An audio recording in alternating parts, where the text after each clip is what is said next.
So no one wants to think about any of this happening. Unfortunately, though, we have to, and it's good to have a plan in place. If there were a fire in your house, would you know what to do? Or would your kids, more importantly, know what to do? We're trying to help leading up to Fire Prevention Week. Yes, so the State Fire Academy Public Education Coordinator, Alan Zigmund, is here to help us make a plan. Alan, thanks so much for joining us. Thank you very much for having me. This is super important to talk about, not just right now, but all year. Yes. You know, why is having a plan that kids specifically can get on board with something that we should all be doing as families? Well, and that's the key is whenever you have an emergency in your home, you're going to react the way that you're kind of used to reacting.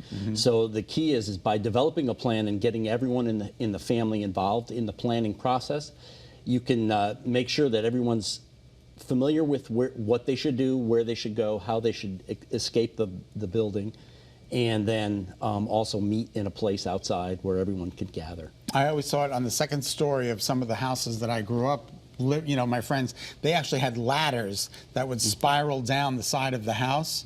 Do you recommend those? Or they can be very, very difficult to use. Okay. What we generally explain to people is react immediately when your smoke detectors go off, because that will give you time to usually escape through the stairwell out the normal way. Okay. If your path is blocked, yes, an escape ladder can be used to escape a second floor window.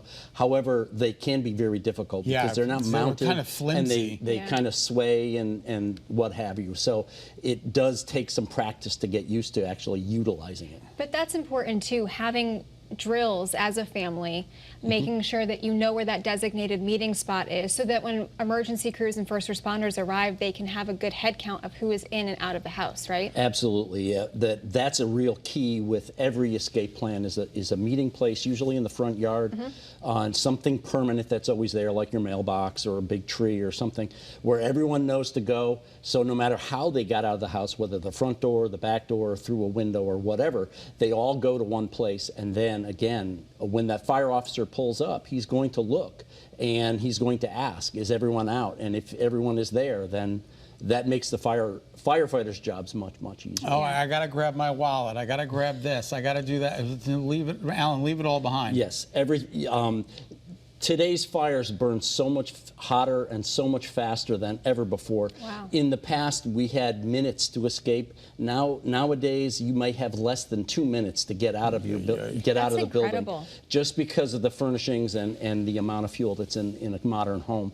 So the key is when the smoke alarm goes off, it's giving you a warning. React immediately. Get everyone involved. Get everyone out. And as you had mentioned, practicing your escape plan is really key. Once you've defined escape plans, make sure that you practice it a couple of times so everyone can get used to exactly how it works. Right, and I know that we talk about changing our batteries for smoke detectors and alarms.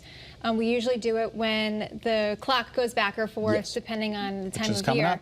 It is. You brought one with you. Is there something specific that we shall be looking for? Well, this is the newest type of smoke alarms that are out on the market, and these basically have a 10-year battery.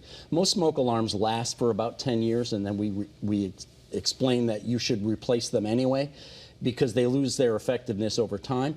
And with a key like this one has a single battery in it. It's 10 years. It lasts for that entire life of the alarm. So when the battery goes bad, you just take it down and replace it. Okay. It's excellent for like an elderly person who can't get up on a ladder to change batteries 10 regularly. Years is awesome. Yeah, and it really lasts for quite a long time and makes it very, very safe. We only have about 30 seconds, but #1 cause of fire in homes, we were talking about this, is actually cooking. Is cooking, yes. That's incredible. Yes, unattended cooking is a real common cause, and so just be aware of whenever you put anything on the stove. And again, as the holidays approach, cooking fires increase because we have more people, there's more distractions in the home, and people are cooking all the time, and that cause of fire just comes up more and more. We appreciate you being with us. Thank you so much. If people have questions, can they always reach out to local fire departments? Yes, actually, what I wanted to say too is next week is Fire Prevention Week, and so check with your local fire department because many fire departments are having local events So check with your local fire department to see what sort of events are planned. Fantastic. Thank you, Alan Zygmunt, right? Yes. Yes. Public Education Coordinator, Connecticut's Fire Academy. Thank you so much for being with us. Thank you very much for having me. Awesome. Great information. A critical